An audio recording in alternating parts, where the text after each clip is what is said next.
Sheikh Yasir Qadi is in the throes of a total meltdown, and it's simultaneously sad and hilarious to watch. It's sad because when he publicly admitted that there are problems with the Muslim view of the preservation of the Quran, many of us developed instant respect for him. We said, here's a man who's willing to acknowledge the truth, even if it gets him into trouble. This man is worthy of our respect. For years, Muslim scholars and Muslim apologists have been lying to Muslims about the history of the Quran. Finally, someone admitted that there's a problem. We respected Qadi for that. So it's sad to see him flailing around like a man who's drowning simply because he acknowledged the truth. But it's also hilarious because of what he did after the interview that completely destroyed the respect that we briefly had for him. After the interview, Qadi started throwing tantrums, backtracking, blaming Islamophobes for everything, blocking comments, and now filing false copyright complaints to get YouTube to take down videos that draw attention to what he said. In other words, Qadi obliterated the respect that he had gained so that now Muslims view him as a traitor for admitting that there isn't just one Quran, and non-Muslims view him as a coward for backing down from an angry mob and for trying to cover up the epic dumpster fire that he and Muhammad Hijab created. If you haven't been following these recent events, let me briefly describe the interview. Muhammad Hijab was interviewing Sheikh Yasir Qadi live, and Hijab started asking questions about Qadi's views on the history of the Quran. It was very, very clear that Qadi did not want to discuss his views in public. He kept saying over and over and over again, this isn't something we should discuss in public. But no matter how many times Qadi tried to avoid the issue, Hijab just kept pushing. Hijab was relentless. By the end, viewers only knew two things. One, there are all kinds of problems with the standard Muslim story about the history of the Quran. And two, if Sheikh Yasir Qadi had any solutions, you weren't getting them without taking his class. When you do a deep dive is when things get very, very awkward and difficult. The most advanced of our scholars, they're not quite fully certain how to solve all of the unanswered questions in there. After we get off this phone call, me and you, let's have a number of discussions, no problem. Beyond this, honestly, I have no problem. We'll have a discussion or take my class.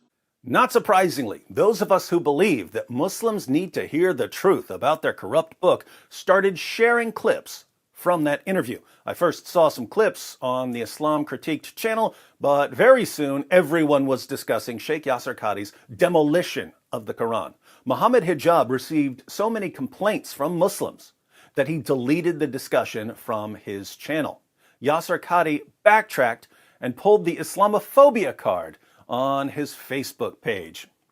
After a recent interview with Brother Muhammad Hijab, some missionaries and anti-Muslim propagandists have read their own prejudice into our very brief discussion. Some of them have twisted my words to suit their agenda. While Muslim scholarship has pioneered Quranic studies for centuries and continues to do so, the fact remains that we all agree on the demonstrably proven fact that the Quran has been preserved in its entirety, word for word, and that we believe that all of the 10 recitations, qira'at, of the Quran are revealed from Allah.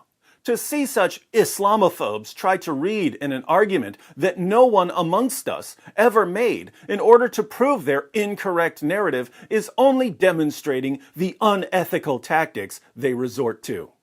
That's right, we were twisting his words when he said that there are holes in the narrative. And it's very clear to you and to every single very advanced student and specialist that the standard narrative has holes in it. That's what I'm going to say. We were twisting his words when he repeatedly warned Muhammad Hijab that they shouldn't be discussing the preservation of the Quran in public. And I would never bring it up in public. And I don't think it is wise to bring it up in public. Why didn't I say it? Because it should not be said in public. You will not find one lecture of mine about this issue. It should never be brought up in public. This is not something you discuss amongst the masses, ya akhi. It's not wise. We were twisting his words when he compared the Islamic view of the history of the Quran to the emperor in the emperor's new clothes. When you go to academia, they don't have that red line.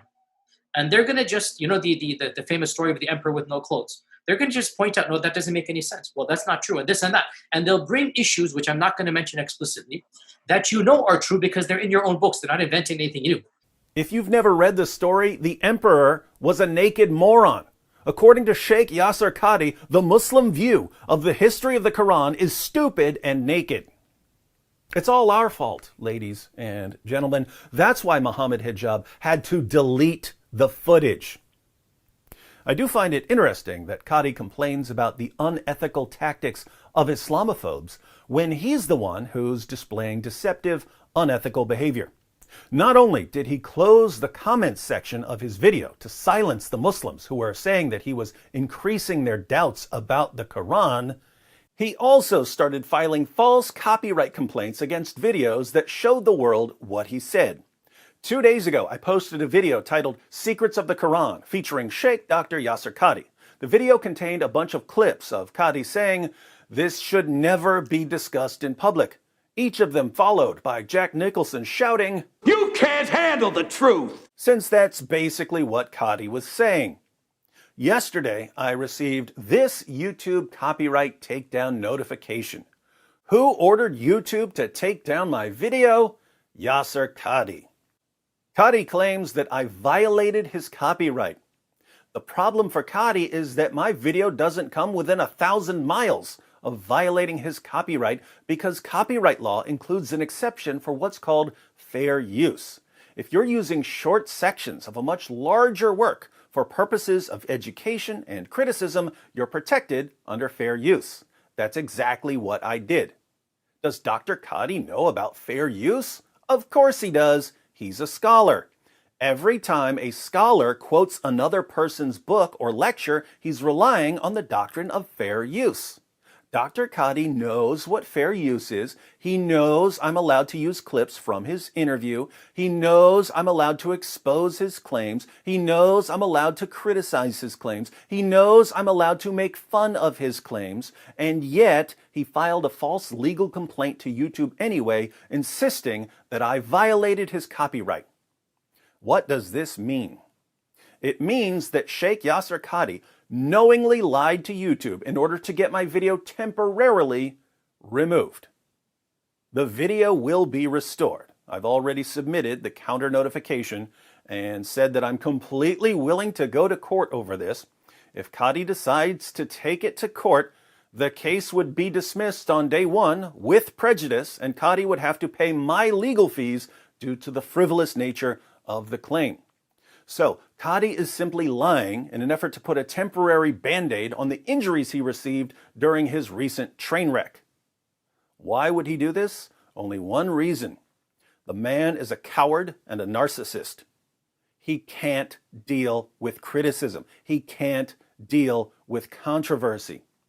And now, even his fellow Muslims are mocking him for not being able to deal with the controversy that he caused. And two, they can't handle controversy. Qazi Saab, Yasir Qazi, look, when he's being asked, Halloween, no, too controversial, won't say Halloween is permissible. Merry Christmas, no, toba, too controversial. Can you clearly say music is not haram? No. Too controversial to be clear. Too controversial, this one, not nice, He doesn't want to discuss controversial issues. But then he says the most controversial thing he can possibly say.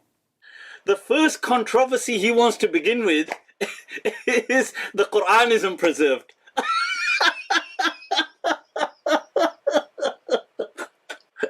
What is going on here? I mean, is that the controversy you want to begin with?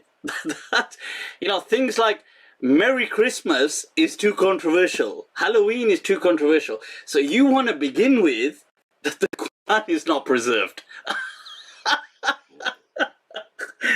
the backbone of Islam.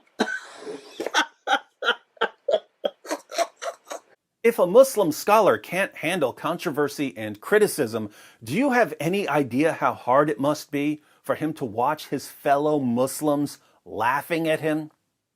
Yasir Qadi Saab, what he does is he decides to just be very open. And he decides to say, well, you know what? I'm going to just pour my heart out and say that we've got huge problems with the Quran, yeah? But then what makes it worse is he doesn't give the solution. Like, he keeps saying this is something we shouldn't be discussing in front of people. Shouldn't be discussing this in front of people. But then he carries on discussing it, but only discussing the problem part. And when it comes to the solution, he says, well, you know, this is really complicated. Why don't you go on my course? Why don't you go on my course and, you know, I had 100 people on it, and join my paid course, and what I'll do is I'll take you through the answer. You know, when the person's asking, just to kind of dramatize the whole thing, would you be able to write a Quran that looks like the Quran today? Oof, that's a very complex question. Oof, yeah, what a complicated. Yeah, this one, hada su'alun. Oof. Muslim channels have posted hundreds of hours of my videos on their channels. There are Muslim channels that only exist to attack our videos. How many copyright complaints have I ever sent to YouTube? 0. Why? Because the Muslims are clearly using the clips to criticize me and my claims, and they're allowed to do that. Suddenly, we get to Sheikh Yasir Qadi, and we can't use video clips of him. He'll run to YouTube. Please, YouTube, please help me. They're making fun of me. Will you protect me from criticism? Not for long. One way or another, whether Qadi comes to his senses and withdraws his false complaint, or whether he gets laughed out of court, either way, the video is going back up. And we will celebrate when it does. Yasir Qadi and his ideology and his views are not exempt from criticism. We're not under Sharia, and I definitely ain't his dhimmi. Never have been, never will be. Yasir Qadi, liar, coward, narcissist. But take his course because he's got the answers.